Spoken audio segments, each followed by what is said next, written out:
La bêta 2 d'iOS 18 est sortie hier, le lundi 24 juin, et dans cette vidéo, on va faire le tour de toutes les nouveautés, tous les correctifs de bugs, en bref, tout ce qui change par rapport à la première bêta. Comme d'habitude, si jamais ce genre de vidéo vous intéresse, n'hésitez pas à vous abonner à la chaîne pour ne pas manquer les prochaines vidéos. Donc cette bêta 2, ici sur mon iPhone 15 Pro, elle pèse environ 1,44 Go, et la taille pourra légèrement varier en fonction de votre modèle d'iPhone, mais également en fonction de si vous étiez sous la dernière bêta d'iOS 18 juste avant ou non. Pour la version exacte du logiciel, comme d'hab, on va dans les réglages, on va dans Général, puis ensuite on clique sur Information, version d'iOS, donc iOS 18 bien sûr, et donc ici on est sous la version 22 A5297F, et à titre informatif, sous la précédente bêta, donc la bêta 1, nous étions à la lettre M. Et encore une fois, je vous avais expliqué dans ma dernière vidéo que les lettres étaient importantes pour savoir un petit peu où on en était rendu dans les bêtas, puisque plus on remonte vers la lettre A, et plus on se rapproche de la version finale. On rentre sans plus tarder dans le vif du sujet, et comme vous pouvez le voir juste ici, si jamais je fais un swipe sur le côté,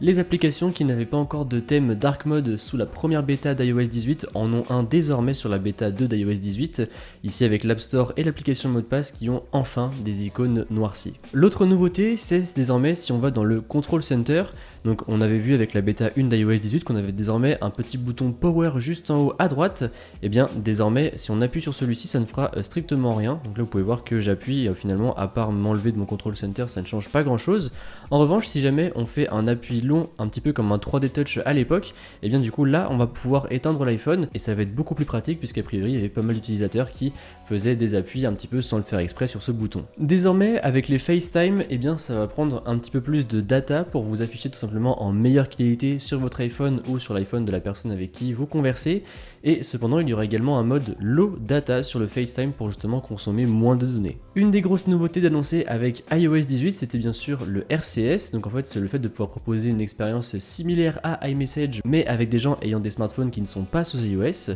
Donc par exemple vous allez pouvoir leur indiquer quand vous avez lu leur message, vous allez même pouvoir mettre des réactions à leur message. Et donc cette nouveauté était assez attendue, elle est enfin disponible avec la bêta 2 d'iOS 18, cependant pas chez nous malheureusement, puisque si jamais on se rend dans les réglages et que cette fois-ci on descend dans la rubrique application, on va aller jusqu'à la lettre M pour avoir l'application message, et ensuite normalement on descend un petit peu et ici dans service SMS il y a une autre ligne qui apparaît pour dire RCS, cependant comme vous pouvez le voir ici ce n'est pas disponible pour nous encore, tout comme d'ailleurs le mirroring d'écran d'iPhone sur le Mac, donc vous savez la fonctionnalité qui a été annoncée avec iOS 18 de pouvoir afficher l'écran de son iPhone sur son Mac, mais cette fonctionnalité n'est pas disponible pour nous en Europe, je vous l'explique d'ailleurs dans ma précédente vidéo donc je vous laisserai aller voir tout ça, je vous la mettrai dans les commentaires, mais je trouve ça quand même bizarre puisque si jamais on va dans les réglages général et que on descend jusqu'à AirPlay et continuité, ici recopie de l'iPhone MacBook Pro de Martin, et bien on l'a quand même d'afficher. Et normalement c'est censé vous afficher une petite icône sur le dock de votre Mac pour que justement vous puissiez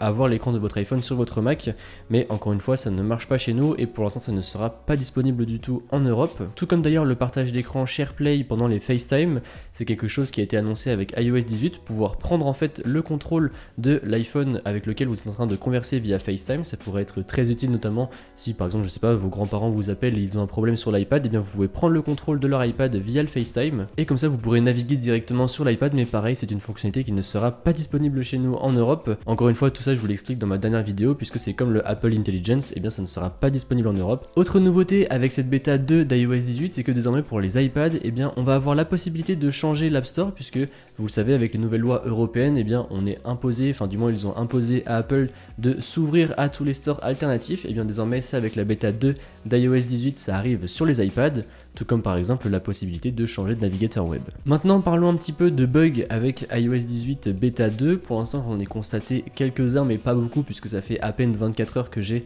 la version sur mon iPhone, mais le premier c'est que lorsque vous changez les icônes de couleur lorsque vous faites une personnalisation, et bien ça bug très souvent, c'est à dire qu'après ça vous affiche des icônes blanches, comme je vous affiche juste là finalement, et c'est assez contraignant. Bon alors après ça revient assez vite si jamais on se remet en normal et qu'après on rechange la couleur, mais ça bug assez souvent, beaucoup plus d'ailleurs qu'avec la bêta 1. Et d'ailleurs ça il faut le garder en mémoire, les bêta 2 sont souvent beaucoup plus buggés que les bêta 1, donc si jamais vous avez plus de bugs, et bien ne soyez pas surpris. Et d'ailleurs n'hésitez pas à me dire dans les commentaires tous les bugs que vous avez eu avec cette bêta 2, comme ça on verra avec la bêta 3 si désormais ils sont corrigés. Pareil pour tout ce qui est batterie et performance, pour l'instant c'est un petit peu tôt pour vous le dire, mais bien sûr on en parlera dans les prochaines vidéos. Donc voilà un petit peu tout ce qui change pour cette bêta 2 d'iOS 18. Sur ce, j'espère que la vidéo vous a plu, c'est que comme d'habitude n'hésitez pas à mettre un pouce bleu, à me suivre sur les réseaux sociaux qui se trouveront dans la description et à vous abonner.